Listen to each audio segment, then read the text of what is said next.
Ông ấy có những thành tựu tuyệt vời với nhân dân Việt Nam và được xem như là người hùng.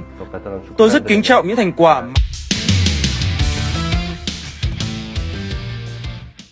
Sesaat sebelum Garuda Muda turun di panggung dunia, dua sosok besar Asia angkat bicara. Inilah komentar Kim Sang SIK dan Safe Sali yang mencuri perhatian. Sore di Doha tampak berbeda dari biasanya. Angin gurun yang biasanya membawa panas dan debu kini terasa lebih lembut, seolah ikut menyambut semangat baru yang tengah berembus dari Asia Tenggara. Di balik tembok megah Aspire Academy, terdengar suara sorakan kecil dari tribun latihan. Itulah tempat di mana timnas Indonesia U17 menuntaskan sesi terakhir mereka sebelum memasuki panggung dunia. Piala Dunia U17 2025, suasana penuh fokus dan disiplin tampak menyelimuti seluruh tim. Pelatih Nova Arianto, dengan peluit di lehernya, sesekali berteriak memberi arahan. Di antara pemain yang berlari cepat, ada semangat yang tak terlihat oleh kamera, semangat membuktikan diri di hadapan dunia bahwa Indonesia bukan lagi tim penggembira. Sementara itu, di ruang konferensi media beberapa kilometer dari stadion, seorang figur yang tak asing di dunia sepak bola Asia memberikan komentar yang membuat banyak kepala menoleh. Kim Sang SIK, duduk tenang di hadapan jurnalis, lalu melontarkan kalimat yang langsung viral. Indonesia telah menemukan arah yang tepat, katanya dalam nada meyakinkan. Bukan hanya di level senior, tapi terutama di kelompok usia muda. Mereka bermain dengan struktur, disiplin, dan semangat yang menular. Ucapan itu sontak menjadi sorotan di berbagai media Asia. Tajuk-tajuk berita di Korea dan Jepang memuji bagaimana Indonesia kini dianggap sebagai contoh sukses pembangunan sepak bola berkelanjutan. Garuda dari Asia Tenggara kini terbang tinggi, tulis Chosun Daily dalam salah satu artikelnya. Kim melanjutkan komentarnya dengan nada yang lebih reflektif. Yang paling menarik dari mereka adalah keberanian untuk berubah. Tidak semua federasi berani menaruh kepercayaan besar pada generasi muda, tapi Indonesia melakukannya. Ucapan itu membuat bangga banyak penggemar sepak bola Indonesia.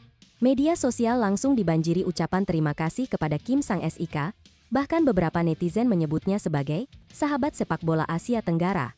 Tak lama setelah komentar itu menyebar, giliran legenda Malaysia, Safe Sali, yang ikut bersuara. Dalam sebuah program olahraga di Kuala Lumpur, ia menyampaikan pandangannya dengan nada serius namun penuh rasa hormat. Saya melihat ada sesuatu yang berbeda dari Indonesia.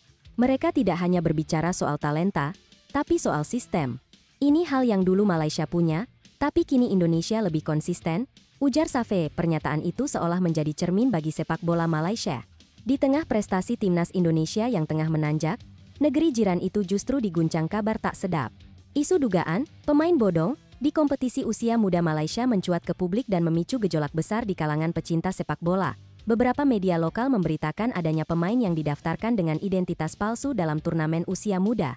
Dugaan ini bahkan melibatkan sejumlah klub besar di Liga M. Publik Malaysia pun bereaksi keras, mendesak Federasi Sepak Bola Malaysia, FAM, untuk mengambil tindakan tegas. Namun, yang membuat isu ini semakin panas adalah waktu kemunculannya.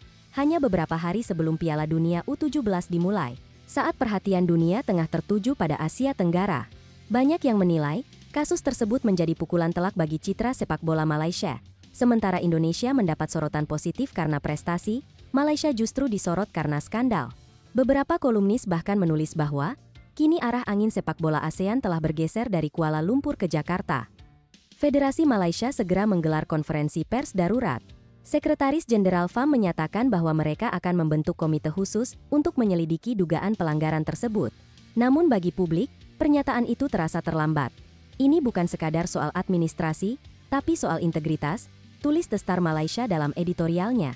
Jika generasi muda sudah diajarkan untuk curang, masa depan sepak bola kita akan suram. Sementara itu, di Indonesia, suasana justru penuh optimisme. Erick Thohir yang memimpin langsung delegasi ke Qatar terlihat berbaur dengan pemain, pelatih, dan ofisial. Dalam beberapa kesempatan, ia mengingatkan pentingnya menjaga fokus dan mentalitas. Kita tidak perlu membandingkan diri dengan siapapun. Kita hanya perlu memastikan bahwa setiap pemain berjuang dengan hati, ujar Erick singkat. Namun, sosok yang paling banyak mendapat perhatian menjelang turnamen ini adalah Ratu Tisha. Sebagai sekjen PSSI, ia dianggap sebagai salah satu arsitek di balik reformasi sistem pembinaan usia muda yang kini mulai menunjukkan hasil. Dalam sesi wawancara bersama media internasional, Tisha berbicara dengan nada yang tenang tapi penuh keyakinan. Indonesia datang ke Qatar bukan untuk mencari sensasi, melainkan untuk belajar dan menunjukkan identitas baru sepak bola kami, ujarnya. Ia juga menyinggung pentingnya kolaborasi lintas generasi dan lembaga. Pemain muda ini tumbuh dengan sistem yang lebih sehat. Mereka dilatih dengan metode modern, mendapat pendidikan karakter, dan punya ruang untuk berkembang tanpa tekanan berlebihan. Komentar Tisha mendapat apresiasi dari banyak pihak, termasuk pengamat sepak bola Asia, Lee Minjung. Tisha membawa aura baru dalam administrasi sepak bola Asia Tenggara. Profesional, terukur, dan visioner. Katanya sementara itu, suasana di Doha semakin memanas menjelang laga perdana Indonesia. Ribuan supporter diaspora yang tergabung dalam komunitas Garuda Qatar sudah menyiapkan penyambutan besar.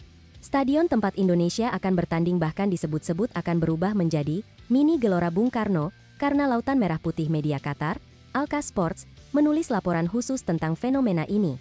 Pendukung Indonesia dikenal paling bersemangat di dunia.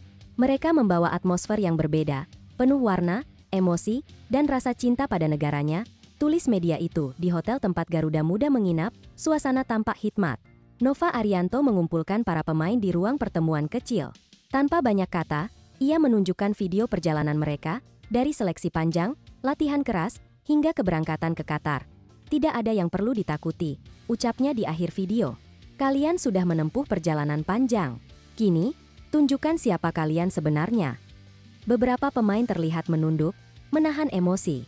Di luar, para staf dan ofisial bertepuk tangan pelan. Momen itu menjadi pengingat bahwa turnamen ini bukan sekadar kompetisi, tapi perjalanan menuju kedewasaan. Sore menjelang malam, di Doha, langit berubah oranye keemasan. Di tribun latihan, sekelompok anak kecil asal Indonesia memegang bendera kecil dan bernyanyi, "Garuda di dadaku, Garuda kebanggaanku." Suara mereka mungkin kecil, tapi maknanya besar. Media internasional mulai menaruh perhatian lebih. The Guardian, Marca, hingga ESPN Asia menulis ulasan positif tentang perkembangan sepak bola muda Indonesia. Mereka menyebut bahwa keberhasilan menembus Piala Dunia U17 adalah hasil dari perubahan nyata, bukan kebetulan. Tim ini adalah simbol bahwa transformasi di level akar rumput dapat menghasilkan sesuatu yang besar, tulis ESPN. Ratu Tisha, dalam wawancara terbarunya, kembali menegaskan hal yang sama. Kami ingin agar dunia melihat Indonesia bukan hanya sebagai negara dengan penonton fanatik, tetapi juga sebagai bangsa yang bisa memproduksi pemain kelas dunia. Ia menutup dengan kalimat yang kemudian banyak dikutip oleh media. Piala Dunia U17 ini bukan puncak, melainkan awal dari perjalanan panjang. Dan malam itu, ketika lampu stadion mulai menyala, para pemain muda Indonesia berdiri di tengah lapangan untuk sesi latihan terakhir. Di wajah mereka tidak ada rasa gentar, hanya tekad. Di kejauhan, dari tribun yang perlahan dipenuhi supporter, terdengar pekikan keras, "Indonesia! Indonesia!" Mereka menjawab dengan senyum dan tepukan di dada, seolah berkata, inilah waktunya Garuda Muda terbang tinggi di langit dunia.